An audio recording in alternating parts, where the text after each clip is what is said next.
होईल भोग भोगीन आपुला, होईल तो भोग भोगीन आपुला, न घाली विठ्ठला भार तुझ. तुम्हा पासावही इच्छितसे दान, अंतरीचे ध्यान मुखीना.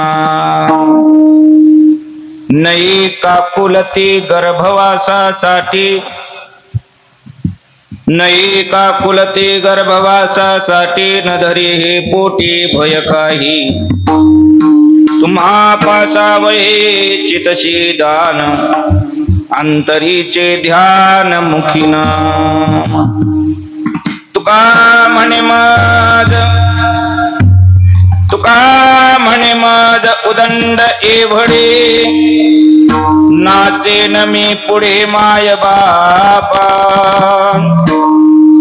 तुम्हा पासावही चितसे दान, अंतरीचे ध्यान मुखीना. काय म्हणतात महाराज?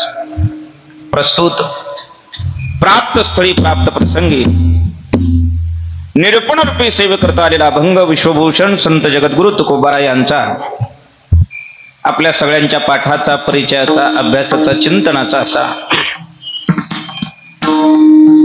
हा मागणीपर प्रकरणामध्ये गायला जाणारा अभंग असून,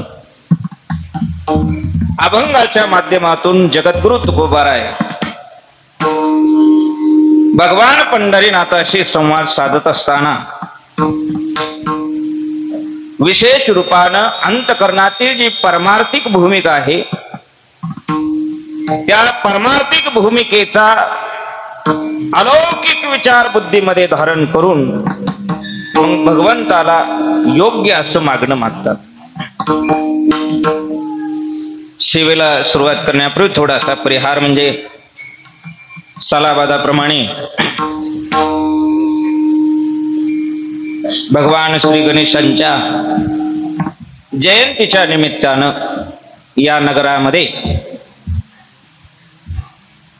संप्रदायावर प्रेम आणि निष्ठा असणाऱ्या आपल्या सर्वांच्याच अथक परिश्रमातून हा उत्सव साजरा होत असतो. आणि तशा पद्धतीत याही वर्षी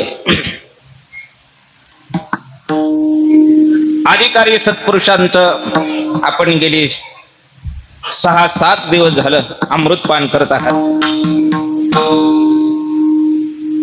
आणि मग तुम्हा महात्म्यांच्या प्रेमापोटी, सद्गुरूंच्या कृपेत आणि भगवान पंढरीनाथांच्या इच्छेनं माझ्याकडं आजच्या दिवसाच्या सेवेचा योग आलेला आहे. मी नेहमी असं म्हणत असतो, महात्म्यांच्या सेवेनंतर भगवंताच्या सेवेकरता इतर कोणी जर उभा राहिलेला असेल तर नाथांची ववी अमृताचे ताटी जाण नरोटी ठेवी. आणि बऱ्याच वेळी माझ्या जीवनामध्ये तसा योग होतो. श्री गुरु मालकांचं आशीर्वचन झालेलं असतं आणि का कोणास ठाऊक वासरात लंगडी गाई शहाणी असं म्हणून का काय माझं त्या दिवशी सेवेला, निरूपणाला आणि सेवा दिलेली असते.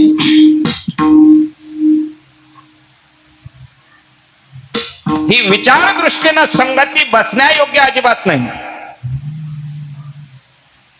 आणि त्याहून विशेष प्रभू तुम्ही महिषाच्या मूर्ती आणि मी दुबळा अर्चितसे भक्ती.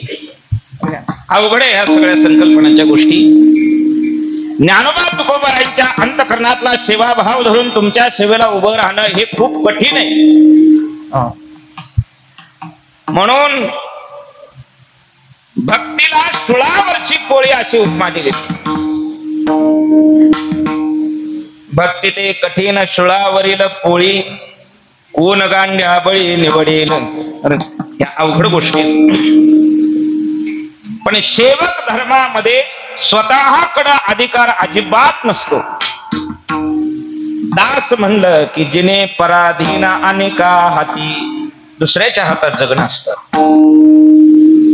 आणि मग स्वामींच्या अंतकरणामध्ये काय भाव निर्माण झाला त्या भावासारखं होणं हे सेवकाचं कर्तव्य असतं.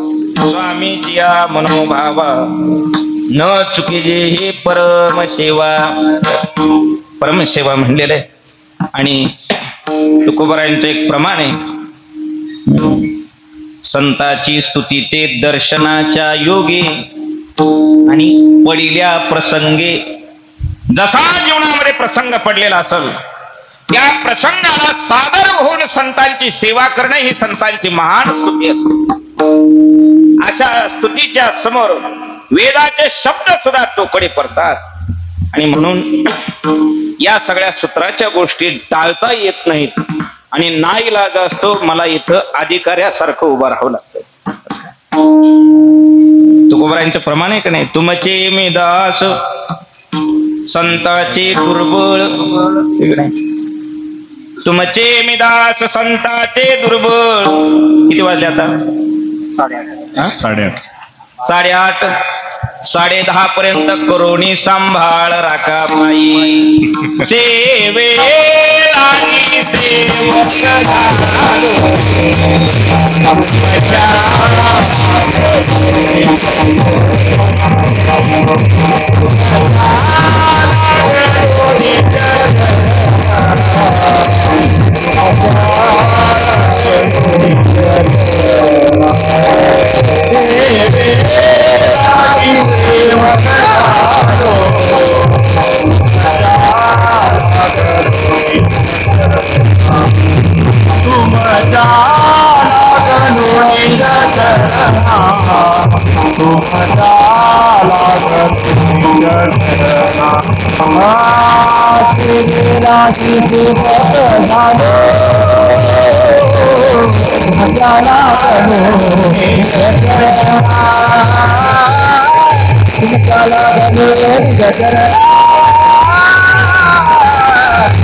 लागी सेवक तुमच्या लागलो निज चरणा.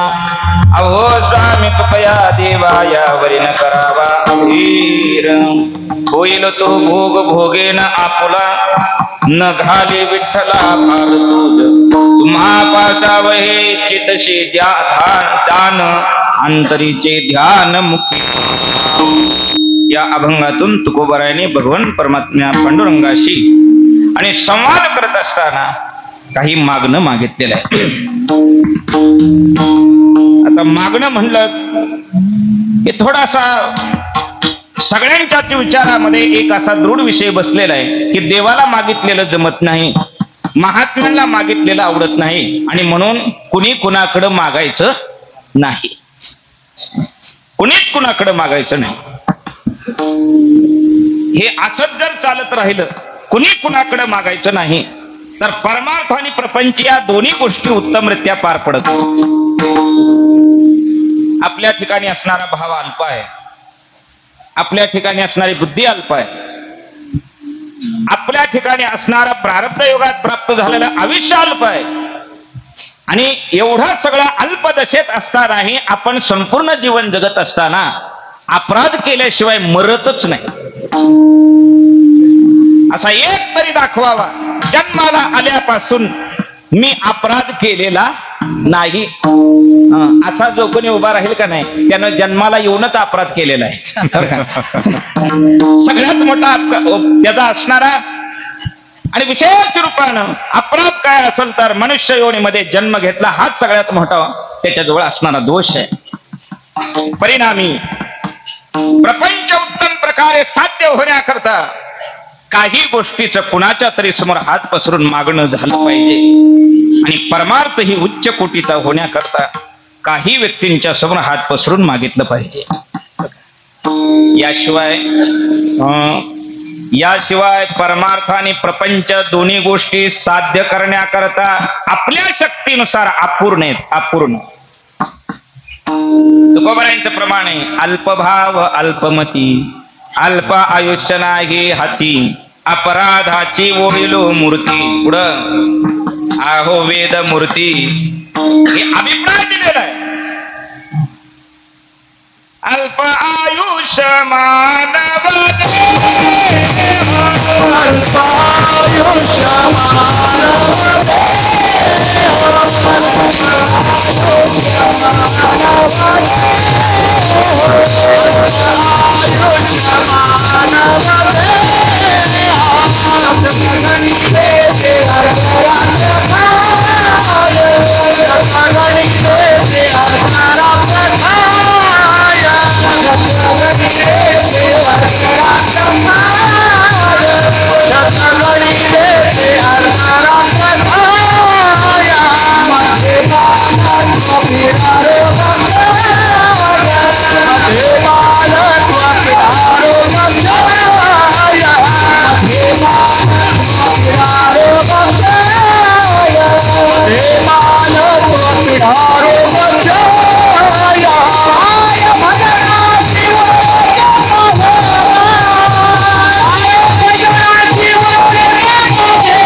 कीर्तन जर लवकर सुटावं असं वाटत असलं की नाही तर सगळ्यांनी एक एक गोष्ट सांभाळायची. लवकर सुटावं असं वाटत असलं वाजवणाऱ्यानं चांगलं वाजवायचं नाही, गाणाऱ्यानं चांगलं गायचं नाही आणि ऐकणाऱ्याने चांगलं ऐकायचं. नसली तरी जांभळी द्यायची, पाय दुखत नसला तरी पाय पसरायचा. असं पाय पसरायचं का नाही तसं मान्यता आहे शास्त्राची. कथा कीर्तनामध्ये जमत नसल्यास पाय पसरून हलका करावा जड झाल्या, पण जिकडं कथा चालली तिकडं पाय करायचा, इकडे एक करायचा म्हणजे बोवाला काय मध्ये उभा करायचा का मग असं विरुद्ध दिशेला. चला म्हणून तर तुकोबाराय म्हणतात रंगभरी कीर्तनात प्रेमे हरिदास नाचत. फक्त थोडं काय कमी पडतं सांगू का, राग मानायचा नाही. थोडं कमी पडतं म्हणजे आपल्या सगळ्या इचलकरंजी भागामध्ये टाळाचा जोर कमी पडतो थोडा. असं टाळ ज्या लईमध्ये वाजायला पाहिजेत का नाही तसं वाजत नाही. आणि त्याचं कारण मी मला सांगितलं उपाशी बुवांनी. त्याचं कारण एकच आहे म्हणले, तुम्ही किती बी फडाच्या नेमात ओढून टाळ वाजवायचा प्रयत्न केला तरी आमचं तिकडच जाणार. कुठं?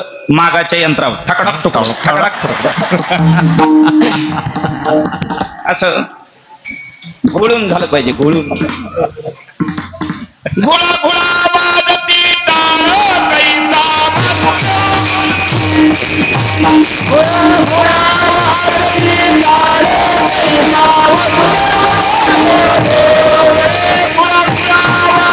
कैसा